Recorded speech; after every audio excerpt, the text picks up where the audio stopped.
E a criança, ela é o símbolo da criatividade porque ela simplesmente é. Qual que é o nosso problema hoje, padre? Nós não vivemos a vida, nós pensamos a vida. Nós pensamos a vida e não vivemos ela. Fala um pouquinho assim, como nós podemos incorporar essa questão bonita de não perder essa essência como criança. Mas já, para a gente dar aquela reforçada sobre esse assunto, vamos colocar um VT para a gente saborear mais ainda? Solta o VTzinho aí. Manter viva a criança interior é um lembrete valioso de nossa capacidade de maravilhar, criar e explorar o mundo com olhos frescos. Para cultivar essa conexão, é essencial abraçar a curiosidade e a imaginação em nossas vidas diárias.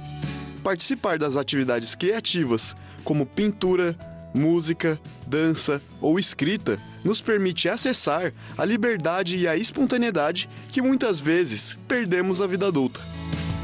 Além disso, estar aberto a novas experiências, abraçando aventuras simples e rindo sem inibições, ajuda a manter essa perspectiva de maravilha e descoberta, mesmo quando enfrentamos os desafios da vida cotidiana. Nutrir nossa criança interior nos recorda da importância de equilibrar a responsabilidade adulta com a maravilha e alegrias genuínas, o que pode trazer uma sensação duradoura de contentamento e vitalidade à nossa vida. Conta para nós, como podemos incorporar então, com base nesse tema, essa coisa natural que a gente vai perdendo, natural do ser humano. Isso, e extremamente importante. Aliás, hoje as empresas, elas valorizam muito a nossa criatividade, a nossa capacidade de inovar os processos dentro da empresa. E as pessoas que têm mais valor hoje são as pessoas mais criativas, que conseguem pensar fora da caixinha. Entretanto, esse processo da criatividade é um processo que não é mental, ele não é racional, ele é um processo da nossa alma, está muito ligado à intuição e está muito ligado ao nosso contato diretamente com o divino. E nós vamos perdendo esse contato, né, essa espontaneidade, assim como, por exemplo, uma planta ou qualquer ser da natureza, ele cresce sem conflitos, mas o ser humano não. O ser humano, ele não se desenvolve como uma planta. A planta não duvida. Ela fala, será que eu sou mesmo uma maçã? Será que eu sou mesmo uma laranjeira? Ela não tem essa dúvida, ela simplesmente é. E a criança, ela é o símbolo da criatividade porque ela simplesmente é. Então, quando ela está brincando, por exemplo, tem criança que adora Elvis Presley. Uma criança que não parou de ser criança. Exato! Mas é quando você está nesse papel, né, do Elvis, você está vivendo essa sensação com todas as células do seu corpo. A criança, quando ela brinca de Homem-Aranha, ela é o Homem-Aranha. Ela não está fingindo que é o Homem-Aranha. Para ela tem aquele poder. E é até perigoso, que às vezes a criança, ela quer pular da janela, a gente tem que dar uns limites na criança, porque justamente ela está envolvida, plenamente envolvida. E isso é a criatividade. É quando você pega uma atividade para fazer e você simplesmente mergulha nela. Então, hoje, os psicólogos, né, eles chamam isso de fluxo. Né? É quando você, por exemplo, pega uma coisa, um hobby, uma pescaria, uma pintura, uma dança, o cantar. Por que o cantar, ele é um processo criativo? Porque enquanto você canta, você não consegue pensar em outra coisa. Você está pensando no tom da música, você está impostando a sua voz, você está pensando na letra da música, no ritmo da música. Então, você não consegue pensar em outra coisa a não ser na música. Agora, você colocou um ponto muito legal aí, Mirinha, que você usou o termo criatividade, né? Uma pessoa criativa. Você até deu o exemplo de pessoas muito bem-sucedidas, né, numa empresa, um grande empresário, uma empresária, porque são pessoas que elas são criativas. Isso. E essa questão da pessoa, de você, essa criatividade que você tem, ela é um sinônimo daquilo que a criança, você explicou isso muito bem. Sim, do que é próprio da criança. Ela como se ela incorporasse aquilo. Isso. É? E ela vive aquilo. Qual que é o nosso problema hoje, padre? Nós não vivemos a vida, nós pensamos a vida. Nós pensamos a vida e não vivemos ela. Esse é o problema. Sim. Então, nós estamos aprendendo a lidar com a nossa mente. A nossa mente, na história da humanidade, ela é nova ainda. Então, por que nós não conhecemos essa ferramenta, nós nos ferimos com ela. Então, com os nossos pensamentos, tem gente que se fere com o próprio pensamento. E tem gente que com os pensamentos consegue fazer muita coisa boa. Então, percebe que a mente, nós somos abençoados todos com uma mente. Sim. Só que a forma de utilização é o que nós estamos precisando aprender. Então, o que a gente faz? A gente acha que só pensar vai resolver os nossos problemas. E a gente desconectou em algum momento, né, a nossa sociedade desconectou o pensar do agir. E aí, nós achamos que só pensando nos modelos, aquilo vai dar certo. E passamos, inclusive, a consumir modelos corretos de sucesso. Por exemplo, se você vai na internet, você vai ver um monte de gente vendendo, faça o meu curso, você vai ficar rico comigo, vem aqui que eu conheço o caminho. Então, todo mundo quer o caminho correto. Ninguém quer errar. Sabe, ninguém quer ousar fazer o seu próprio caminho. E eu quero consumir o sonho do outro. Então, hoje em dia, por que a gente sofre tanto? A criança, conforme ela vai crescendo, de onde vem essa perda da criatividade e espontaneidade? Conforme a gente vai crescendo, a criança vai aprendendo regras. Porque para conviver bem em sociedade, a gente precisa obedecer às regras. Então, por exemplo, eu não posso puxar o cabelo do meu amiguinho, eu preciso conversar com ele, eu preciso negociar, eu não posso morder o amiguinho. Então, a criança vai aprendendo que ela pode fazer algumas coisas e não pode fazer outras coisas. Só que, às vezes, a forma como a criança lida com esses limites, não é nem às vezes a forma como a mãe fala, ou o pai fala, mas é a forma como ela entendeu. Ela própria pode ter entendido ou não. Porque cada criança, ela tem um limiar de tolerância. Então, tem criança que você fala, não, filhinho, não mexe aqui não. Pronto, a criança já fica emburrada, já vira um trauma. E tem criança que você dá uma super bronca, ela não tá nem aí, entendeu? Não fica aquele problema para a vida dela. Então, cada pessoa, ela vai se desenvolver. Então, a culpa não é de pai nem de mãe, mas é a forma como nós entendemos a vida. E essa criança, ela vai entendendo que se ela seguir a regra, ela vai ser amada. E se ela não seguir a regra, ela vai ser rejeitada. Então, depende de como a criança viveu isso na vida dela, ela vai criando muitos nãos. Do tipo, ai meu Deus do céu, será que é arriscado ser eu? E perde aquela sua essência. Exato, porque a gente quer agradar. Ela quer agradar e ela vai se despindo daquilo que às vezes é próprio dela. Isso, e comprando o modelo dos outros. O que é o comprando o modelo dos outros? É assim, se eu tiver um emprego, se eu me formar, se eu tiver uma família, se eu tiver uma casa e um carro, opa, eu já estou segura, porque eu já sou uma pessoa de sucesso. Sim. Entretanto, todo sonho, ele tem um preço. E às vezes quando eu compro o sonho do outro, eu não estou a fim de pagar o preço. Por exemplo, tem gente que fala assim, poxa, é bonito ter uma família. Só que eu falo assim, então eu vou casar, vou ter filhos, só que eu não quero assumir a responsabilidade. Por exemplo, a pessoa quer uma família, mas ela não quer dar satisfação para ninguém. Ela quer ter os finais de semana dela livre, ela não quer ninguém perturbando, ela não quer choro de criança. Então, na verdade, aquele sonho não era dela. Era um sonho social que ela comprou, mas ela não está a fim de pagar o preço. Percebe? Então, a vida boa é aquela que a gente suporta carregar. Então, a criatividade, ela vai nos dar justamente esse parâmetro do que é bom para mim ou não. Então, fazer escolhas é uma coisa mais importante da vida e é onde eu posso justamente criar esse fluxo da criatividade. Vou dar um exemplo. A gente precisa, para resgatar essa criança e trazer essa criança sempre para a nossa vida, e não a criança irresponsável, mas a criança que ela vai usar essa energia boa para criar coisas melhores para a vida. Porque criatividade vem de criar atividade, eu botar essa energia para trabalhar. Então é assim, uma coisa bacana é você, por exemplo, pegar lugares que você já esteve, por exemplo, e que você se sentiu em plenitude. Porque... Agora, Mirinha, eu tô amando essa conversa, porque serve o tipo de uma conversa que ela expande, ela abre isso. Os horizontes de qualquer ser humano. Porém, tem uma pergunta sobre esta que eu acho que ela vem muito de encontro. Porque a Mirinha tá dando uma aula aqui pra gente, né? A Mirinha, como sempre aqui, ela é espetacular. Mas, Mirinha, a gente também agora tem um outro chamado inimigo, que quando você está dando dicas de como nós deveríamos resgatar essa criatividade, que você está explicando muito bem, e você está dando dicas como a gente pode resgatar. Só que a gente percebe que existe um interesse de maiores forças do que a gente, que não quer que a gente adquira essas criatividades. Claro. Que quer que a gente continue falando assim, olha, você continue querendo comprar a ideia já pronta. Porque a família bem-sucedida é assim, o jovem bem-sucedido é assim, a mulher bem-sucedida e bonita é assim. Isso já está tudo em prateleiras de mercados. Isso é um sistema. É um sistema. E que quando você... a gente não vê isso nas escolas, a gente não vê isso em cursos, não vê em lugar nenhum, a não ser momentos como esse, que você está dizendo, olha, vou lhe dar dicas de como você pode resgatar aquilo que você perdera no sistema que a gente... Esse é o maior desafio. Claro, porque o sistema, ele se alimenta de gente que é robô. Então, o que é o robozinho? É aquela pessoa que não pensa, ele reproduz o pensamento do outro.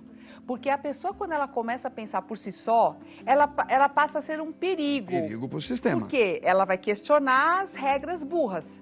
Então, nós temos na nossa sociedade muita regra burra. Verdade. Entende? E a gente segue sem pensar, do tipo... Por que eu tenho que ficar num emprego que eu odeio só para ganhar o salário no final do mês e gastar todo ele pagando minhas contas ano após ano? Entende? Será que não existe uma outra forma de se viver e trabalhar com prazer? Né? E a hora que a pessoa começa a pensar nisso, ela começa a quebrar um sistema que funciona à base de pessoas que trabalham ali, entende? Você abre um pouco a cabeça da pessoa. E criatividade não existe sem inteligência. Não existe criatividade burra.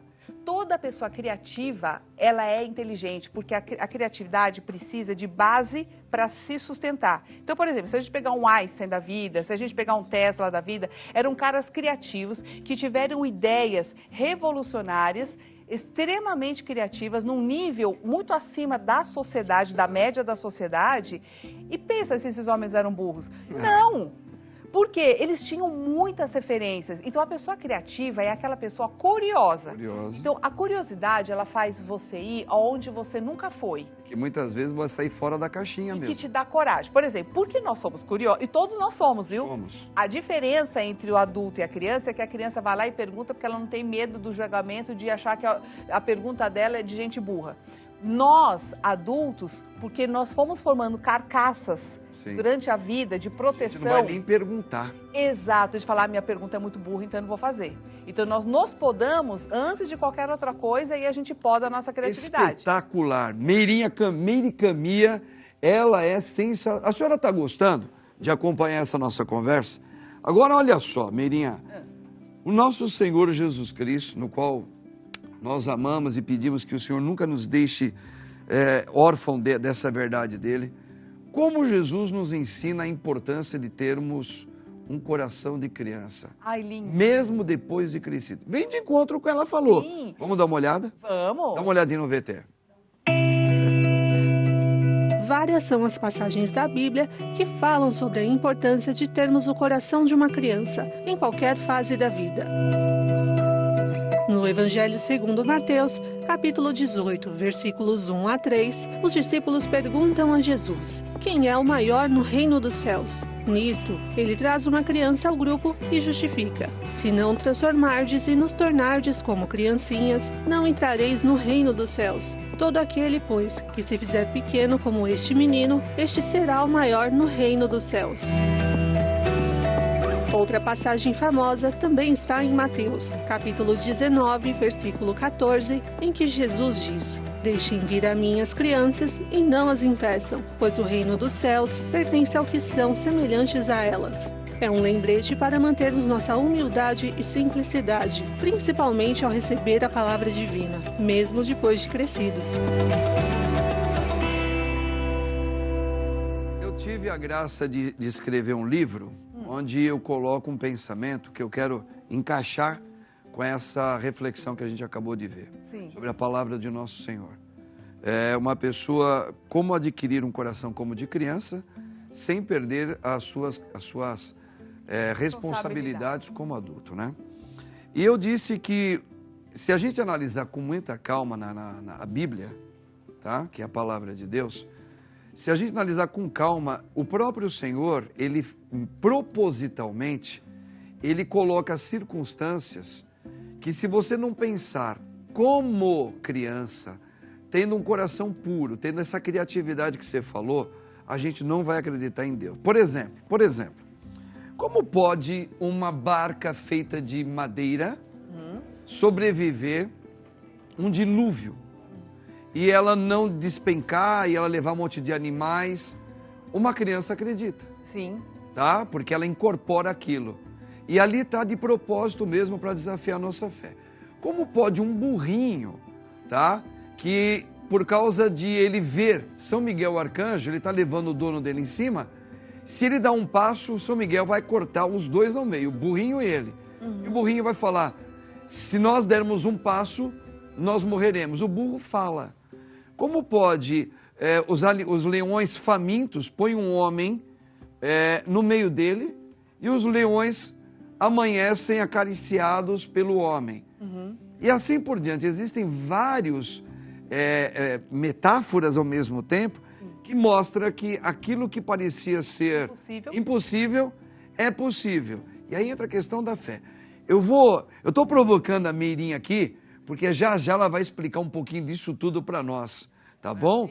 Já. Mas o padre está aqui conversando com ela. Isso. Ela também é maravilhosa. E falando sobre essa história da alegria, do coração leve, isso é tão importante que os egípcios, eles tinham aquele ritual de colocar o coração da pessoa na balança, e ele dizia assim, ó, que o seu coração, você só entra no mundo lá dos mortos bons lá deles, se o coração for mais leve que uma pena.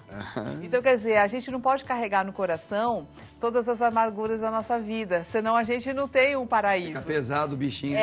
E olha que interessante, na medicina chinesa, cada órgão ela é responsável por uma energia, por uma emoção. Por exemplo, o fígado, os rancores da vida, a gente guarda no fígado, porque ele é a sede da raiva. Então a gente fica verde de raiva, né? Aquela coisa. A gente, por exemplo, o rim é a sede do medo. O pulmão é a sede da tristeza. Tanto que quando a gente está triste, a gente faz... É difícil de respirar. E a alegria é o coração. Então, às vezes, a pessoa, quando ela tem problemas cardíacos, problemas de circulação, é porque é muita pressão na vida. O coração, ele está precisando da alegria. A energia da alegria precisa fluir. Então, os chineses dizem assim, né, que as energias das emoções, elas bloqueiam os nossos órgãos e assim nos adoecem também. Então, essa leveza na vida, ela é necessária para a nossa sanidade mental. Então, se você quer ter qualidade de vida, você precisa investir também na alegria. E a alegria não é como você falar só o oba-oba. Ele também é uma alegria com responsabilidade. Mas é necessário que a gente tenha alguns momentos da vida, se isso para você é importante, se viver leve é importante, você tem que investir na leveza, porque tudo é investimento. Então, se você quer saúde, você tem que investir em saúde, certo? Então, você tem lá os suplementos, você tem a sua ginástica, você se alimenta bem, você está investindo nisso. Se relacionamentos positivos são importantes para você, você vai cuidar das suas amizades, cuidar da sua família, você vai cuidar para que isso exista na tua vida. A mesma coisa é a criatividade. Se você quer ela na tua vida, você tem que se relacionar com ela, senão ela nunca vai crescer. Tá certo? Como que a gente faz? Existem algumas formas bacanas da gente resgatar e sempre ter essa criança como um compromisso. Então, por exemplo, existem algumas referências geográficas, a gente tem referências mentais, referências emocionais e referências físicas. Exemplo. Então, você tem que ter um pouquinho de cada uma delas. O que é referência geográfica? É você olhar para a tua história da sua vida e ver os lugares onde você gostou de ir. Tenta pegar uma coisinha, uma foto, ou, sabe, um chaveirinho, alguma lembrança que te remeta àquele lugar, né? E aí, isso vai te dar uma referência de lugares que você tem prazer em estar. Né? E depois, assim, com pessoas que você tem prazer em estar. Então, por exemplo, intelectualmente, você também pode se munir de prazeres intelectuais. O que é isso? É ficar lendo besteira? Não. É, por exemplo, se você olhar a sua rede social, você segue algumas pessoas. Então, você vai seguir nutricionista, você vai seguir o padre, você vai seguir pessoas que trazem informação que te dão prazer, que você gosta, que fazem bem para você. Então comece a prestar atenção nas pessoas que você segue para ver qual é a informação que te nutre. Porque a nutrição, ela não vem só do alimento, ela vem também das coisas que nós aprendemos. Sim. Então aí você vai começar a perceber que na hora do seu prazer, você gosta de aprender sobre determinados tipos de assunto. Então, olha para aquele e se aprofunda um pouquinho mais. Por exemplo, 15 minutos do dia. Então, você vai pegar, por exemplo, o livro do Padre Marcos, e aí você dá uma lida em uma página. No outro dia, você lê a outra.